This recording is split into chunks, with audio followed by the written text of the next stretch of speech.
আমি শুধু এইটুকুন বলতে চাই, ভারত যদি আমাদের বন্ধু হবে, মাত্র গত মাসে আমি ইন্ডিয়া থেকে সফর করে আসলাম, ওরা বাংলাদেশিদের বাঙালিদের মানুষই মনে করে না। আমি নিজে প্রমাণ দেখলাম তো, বাঙালিদের মানুষই মনে করে না। ওরা যদি আমাদের বন্ধু হবে, ভারতের পশ্চিমবঙ্গের মুর্শিদাবাদে একটা বাঁধ আছে, আমি যাইনি, ওরা হয়তো বহুবার, মেহেদি ভাই ওরা তো যায়, দেখেছে আনসারিরা। ওই বাঁধের নাম হলো ফারাক্কা বাঁধ। জেনে বলেন কি বাঁধ? ফারাক্কা বাঁধ সম্পর্কে আপনাদের জানা দরকার। ওই পাশে গঙ্গা, বাংলাদেশের নাম হলো পদ্মা। দুই নদীর মাঝখানে দিয়ে ফারাক্কা বাঁধ যখন নির্মাণ হয়, এই বাঁধ শুধু বাঁধ নয়, এই বাঁধের উপর দিয়ে বাংলাদেশের কমপক্ষে 49টা নদী ফারাক্কার কারণে আজকে নদীতে পানি নাই। যা দেখেন পদ্মা, মেঘনা, যমুনা শুকে তছনছ হয়ে গেছে বন্ধুদের কারণে। শুধুমাত্র তাই না, বাংলাদেশের 16টা জেলায় পানির অভাবে তারা আজকে মারা যাচ্ছে, ধান চাষ করতে পারতেছে না। আবার যখন পানির দরকার নাই, তখন পানি দিয়ে ফারাক্কার 109টা গেট খুলে দিয়ে উত্তরবঙ্গের তিস্তা নদী সহ উত্তরবঙ্গকে প্লাবিত করে কোটি কোটি মানুষকে শেষ করে দিচ্ছে আমাদের বন্ধু, তার নাম হলো ভারত। ফারাক্কা বাঁধের উপরে দিয়ে কি যায়? ফারাক্কা বাঁধে ট্রেনের লাইন আছে, ফারাক্কাতে গাড়ির লাইন চলে। আবার আমাদের ওই ফারাক্কার পানি দিয়েই তারা তাপ বিদ্যুৎ উৎপাদন করে ভারত স্বাবলম্বী হচ্ছে। আর আমার বাংলাদেশ পানির সময় পানি নাই, অসময়ে পানি দিয়ে বর্ষাকালে ডুবে মরতেছে, আর গ্রীষ্মকালে পানির অভাবে তছনছ হয়ে আমার জমির ধান পড়ে যাচ্ছে। আর যাই হোক না কেন, যত সুরত দিয়ে হোক, শয়তান যেমন মুসলমানদের বন্ধু হতে পারে না, ভারতও তেমন মুসলমান বাঙালিদের ভালোবাসার বন্ধু কোনোদিন হতে পারে না। ধরে বলেন কথা ঠিক না ঠিক?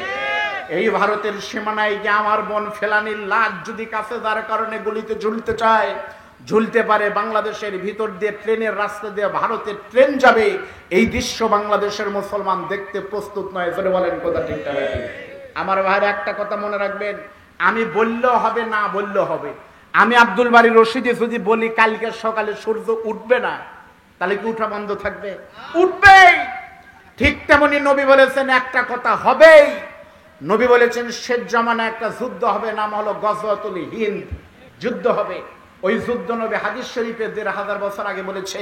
ওই যুদ্ধ হবে যে সময় ওই জিহাদে মুসলমানদের যারা পক্ষ অবলম্বন করবে তারা বিনা হিসাবে জান্নাত পাবে, আর যারা ইসলাম বিরোধী হবে তারা তো মরে তো শেষ হয়ে যাবে।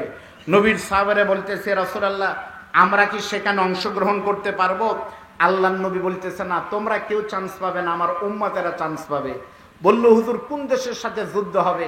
বলে রাখেন নাসাই শরীফের হাদিস, আল্লাহর নবী বলেন ওই যুদ্ধ হবে হিন্দুস্তানের সঙ্গে মুসলমানদের। হিন্দুস্তান নবী নিজে বলে গেছে, হিন্দুস্তান মানে ভারতের সঙ্গে শেষ জামানে একটা যুদ্ধ হবে, ইমানের যুদ্ধ।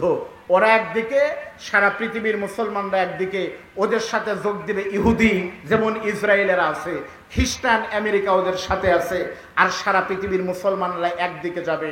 নবী বলেছে সেই জিহাদে তারা রক্ত দিতে পারবে, জীবন দিতে পারবে, তারা বিনা হিসাবে জান্নাতে যাবে। শুনতে চাই ওই জিহাদ আর যুদ্ধের ডাক যদি আসে, আমার মনে হয় সেদিন বেশি দূরে নয়, আমার বোন মুস্কানের গা থেকে বরকা টান দেওয়ার মাধ্যমে সেই জিহাদের প্রথম দামামা বেজে উঠেছে। দ্বিতীয় নম্বর হলো যখন বাবরি মসজিদ ভেঙে সেখানে রাম মন্দির নির্মাণ করা হচ্ছে, দ্বিতীয় নম্বর দামামা বেজে উঠেছে। এইরকম করে যদি আমার সেন্ট মার্টিন, আমার বাংলাদেশের ভিতর দিয়ে ট্রেন নেগে বাংলাদেশের ইসলামের উপরে যদি কোনো বেঈমান নাস্তিক দাদা বাবুরা হাত দিতে আসে, সেই দিন আর বাংলাদেশের চিশতিয়া, সাবরিয়া, আহলে হাদিস, হানাফি থাকবে না। বাইতুল মুকাররম থেকে যদি বেঈমান আর দাদা বিরোধী ডাক আসে, ওই জিহাদে জীবন দিয়ে রক্ত দিয়ে নবী ঘোষিত ইমানের জান্নাতের চাবি নিতে কোন কোন মায়ের সন্তানেরা প্রস্তুত আছেন? দুই হাত তুলে দেখান, দুই হাত তুলে দেখান।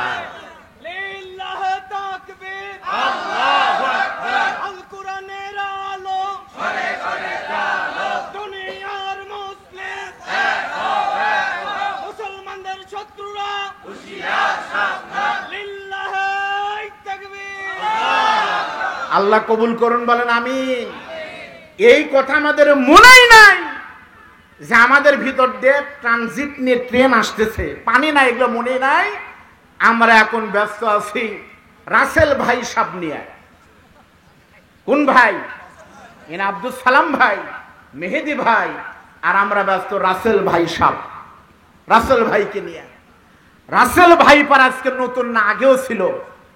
হঠাৎ করে কথা কেন রাসেল ভাইপার এত ভাইরাল হলো? কারণ কি জোরে বলেন? কারণ কি? কারণ হলো রাসেল ভাই সাহেবকে নিয়ে তোমরা ব্যস্ত থাকো, তোমাদের পাছার নিচে যেন রাসেল সাপ না যায়, ওই দিক দিয়ে ট্রেন যাওয়ার দিক দিয়ে ঠিকই যাবে। জোরে বলেন কথা ঠিক হবে।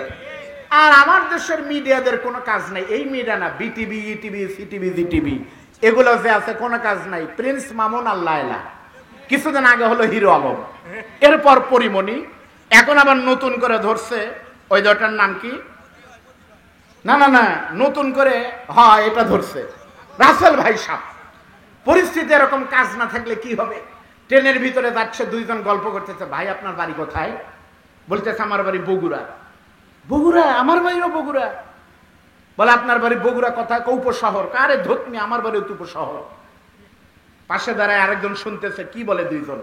উপশহর কোথায় ভাই? কয় 35 নম্বর রোডে। কারে ভাই আমার বাড়িও তো 35 নম্বর রোডে। কয় 35 নম্বর রোডে, বাড়ির নম্বর কত? কয় 4 নম্বর বাড়ি। আমার বাড়িও তো 4 নম্বর বাড়ি। আপনি কোন তলায় থাকেন? বলে আমি দোতলায় থাকি। আমিও তো দোতলায় থাকি, একই বাড়িতে থাকি, চিনতেছে না। পাশ থেকে আরেকজন লোক যে শুনতেছে সে বলে, ভাই বুঝতে পারতেছেন আপনাদের গল্প, একই বাড়িতে থাকেন, একই সবকিছু করেন, অথচ একজন আরেকজনকে চিনেন না, ঘটনা কি? কারে ভাই আপনি কথা বুঝেননি, ভাই আপনি চুপ করে থাকেন তো। আমরা বাপ আর বেটা মিলে যাবো সিলমারি, ভুল করে লোকাল ট্রেনে চড়ছি, এখন গল্প করার জিনিস নাই, সেজন্য এই গল্প করতেছি। সিলমারি পর্যন্ত তো কিছু একটা কোয়া লাগবে, এই জন্য এই গল্প করতেছে। আপনি কান্দান কে? এখন ট্রেনের লাইন দাদারা আনা পর্যন্ত তো জাতিকে একটা কিছু করার লাগবে, এজন্য ভাই সামনে আপনারা ব্যস্ত থাকেন, ওইদিকে দাদা সাপ যা করার সব করতেছে। জোরে বলেন কথা ঠিক তবে।